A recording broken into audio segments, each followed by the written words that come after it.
నమస్తే, welcome to our channel. నేను సిరి. జగన్మోహన్ రెడ్డి గారు అయితే పులివెందులలో పర్యటించారు. అక్కడ చాలామంది కాంట్రాక్టర్లు అయితే వాళ్ళు ఏంటంటే అప్పులు చేసి మరి మేము కాంట్రాక్ట్ పనులు చేశాము, కానీ ఇప్పటివరకు అయితే మా బిల్లులు అయితే చెల్లించలేదు అని చెప్పేసి వాళ్ళు అయితే తిరగబడడం జరిగింది. మరి అక్కడ ఏంటి, జగన్మోహన్ రెడ్డి గారు చెప్పడం మాత్రం కోర్టుకు వెళ్ళైనా సరే బిల్లులు తెచ్చుకుందాం అని చెప్పేసి అంటున్నారు. మరి ఏం జరగబోతుంది ఏంటి అనేది మనకి వివరించడానికి మనతో పాటు ఉన్నారు ప్రముఖ సీనియర్ జర్నలిస్ట్ డివిఎస్ గారు. నమస్కారం సార్. నమస్తే సార్, ఇప్పుడు చూస్తున్నట్టయితే పులివెందుల్లో జగన్మోహన్ రెడ్డి గారి పర్యటన. సో అక్కడ ఏంటంటే కొంతమంది కాంట్రాక్టర్లు అయితే వాళ్ళు ఎన్ని అప్పులు చేశారో ఆ డాక్యుమెంట్స్ పట్టుకొని వాళ్ళ ఇంటి దగ్గరికి చేరుకోవడం జరిగింది.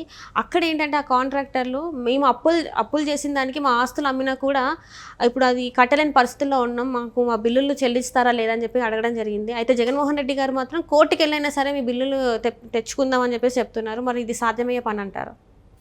పులివెందుల్లో కూడా జగన్మోహన్ రెడ్డిని ప్రశాంతంగా ఉండనీరా, ఆయన ఏదో ప్రశాంతంగా ఉంటుంది కదా అని పులివెందులు వెళ్ళాడు. వెళ్తే అక్కడ బిల్లుల పంచాయతీ, జనం ఎగబడ్డట్టున్నారు. వర్కులు చేసిన వాళ్ళంతా కూడా అప్పులు చేసి ఈ పనులన్నీ చేశాము, ఇప్పుడు ప్రభుత్వం పోయింది, మీరు ముఖ్యమంత్రి కుర్చీ దిగిపోయారు, మా బిల్లులు ఎలా, మా అప్పులు తీరేది ఎలా, ఇక ఆత్మహత్యలేనా అని వాళ్ళు వాపోవడం మనం చూసాం. Pulivendula municipal chairman Varaprasad, vice chairman Manohar Reddy, వీళ్ళందరూ కూడా కౌన్సిలర్లంతా వెంటేసుకుని జగన్మోహన్ రెడ్డిని, ఆయన భార్య దగ్గర కూడా ఆ మహిళా కౌన్సిలర్లు వాపోయినట్టుగా, ఏంటమ్మా మా పరిస్థితి, మీ ఆయన ఇట్లా చేశాడు, జగన్ రెడ్డి ఇప్పిస్తాడు, మీకేం భరోసా లేదని ఏదో చెప్పినట్టుగా ఉన్నారు. పాడా అని చెప్పి పులివెందుల అర్బన్ డెవలప్మెంట్ అథారిటీ, ఆ పులివెందుల అర్బన్ డెవలప్మెంట్ అథారిటీ కింద పెద్ద ఎత్తున పనులు చేశారు. దాని మీద అతను అదే చెప్తున్నాడు, ఏమని, నేను 4 ఏళ్లలో 400 కోట్ల బిల్లులు ఇప్పించాను, ఇప్పుడు ఏంటి ఆఖరి సంవత్సరం బిల్లుల కోసం మీరు ఇంత వేధిస్తారేంటి, అవి ఎట్లయినా నేను తెప్పిస్తాను, అవసరమైతే న్యాయ పోరాటం చేద్దాం. గతంలో ఏ విధంగా అయితే తెలుగుదేశం బిల్లులు వీళ్ళు ఆపారో, అప్పుడు ఉపాధి హామీ పనులు చంద్రబాబు ముఖ్యమంత్రిగా పెద్ద ఎత్తున గ్రామీణ అభివృద్ధి అక్కడ సిమెంట్ రేట్లు వేసినప్పుడు అక్కడ ఆ నరేగా ఫండ్స్తో ఉపయోగించిన బిల్లులు ఆపేశారు. వాటిపైన వాళ్ళు సుదీర్ఘ న్యాయ పోరాటం చేశారు. హైకోర్టు బిల్లులు ఇవ్వమన్నా కూడా ఇవ్వని జగన్మోహన్ రెడ్డిని మనం చూసాం.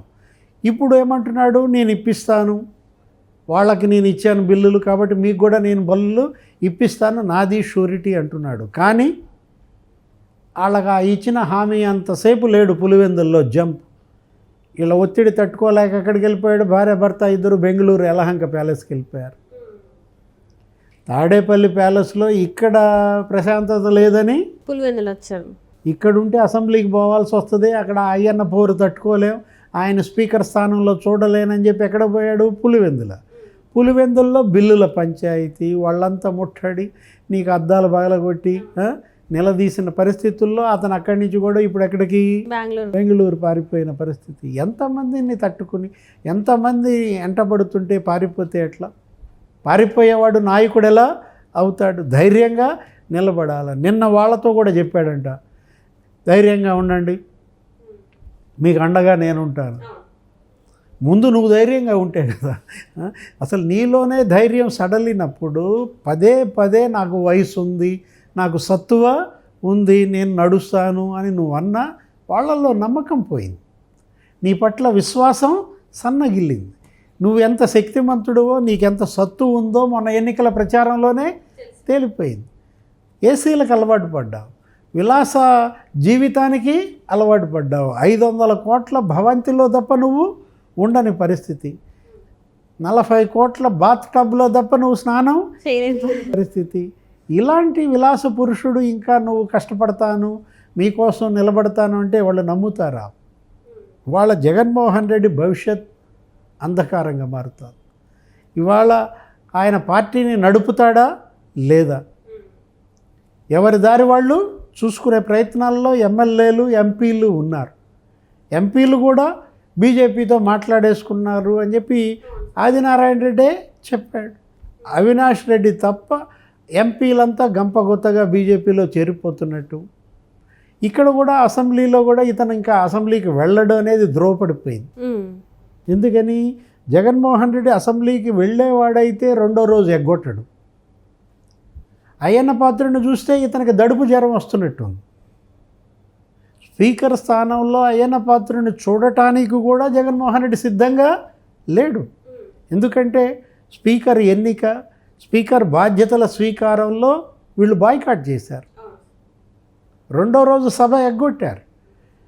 నెక్స్ట్ బడ్జెట్ సమావేశాల కన్నా వీళ్ళు అటెండ్ అవుతారా? అప్పుడు ఉండేది అక్కడ ఆ స్థానంలో అయ్యన్నే. అయ్యన్న అంటే ఎందుకు మీరంత భయపడుతున్నారు? ఇప్పుడు ఇక్కడ ఏంటి, మీరు చూడాల్సింది అయ్యన్న పాత్రుడిని కాదు, స్పీకర్ని చూడాలి. అక్కడ చూడాలి. అయ్యన్న పాత్రుడో చంద్రబాబును చూసి పవన్ కళ్యాణ్ను చూసి కాదు కదా భయపడాల్సింది. అసలు భయపడాల్సిన టైంలో భయపడలేదు కదా సార్. నువ్వు భయపడాల్సింది నీ తప్పులకు భయపడాలి. నువ్వు చేసినటువంటి అక్రమాలకి అవినీతికి భయపడాలా, నేరాలు ఘోరాలకి భయపడాలి.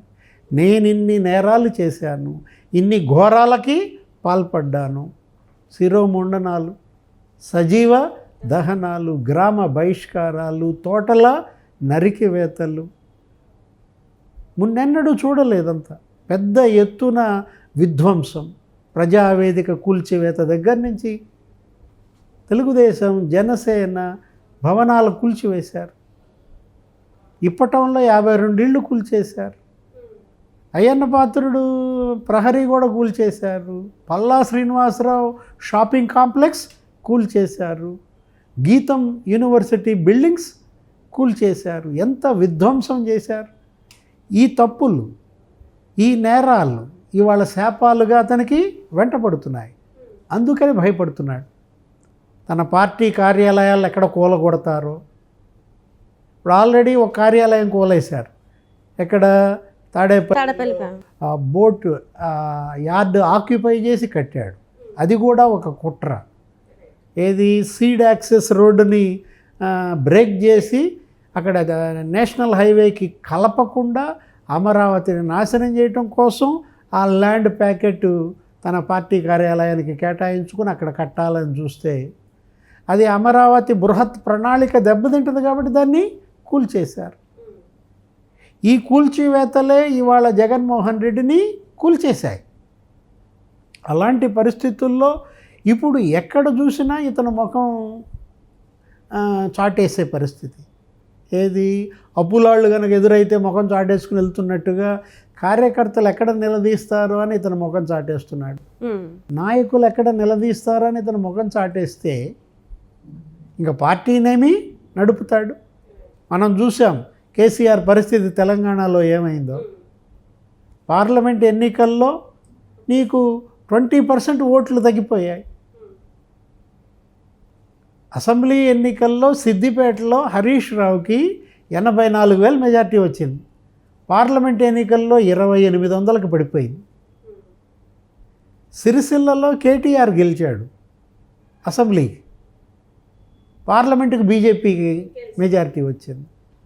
39 స్థానాల్లో బీఆర్ఎస్ గెలిస్తే ఇప్పుడు పార్లమెంట్ ఎన్నికల్లో 3 స్థానాలే వచ్చాయి వాళ్ళకి మెజార్టీ.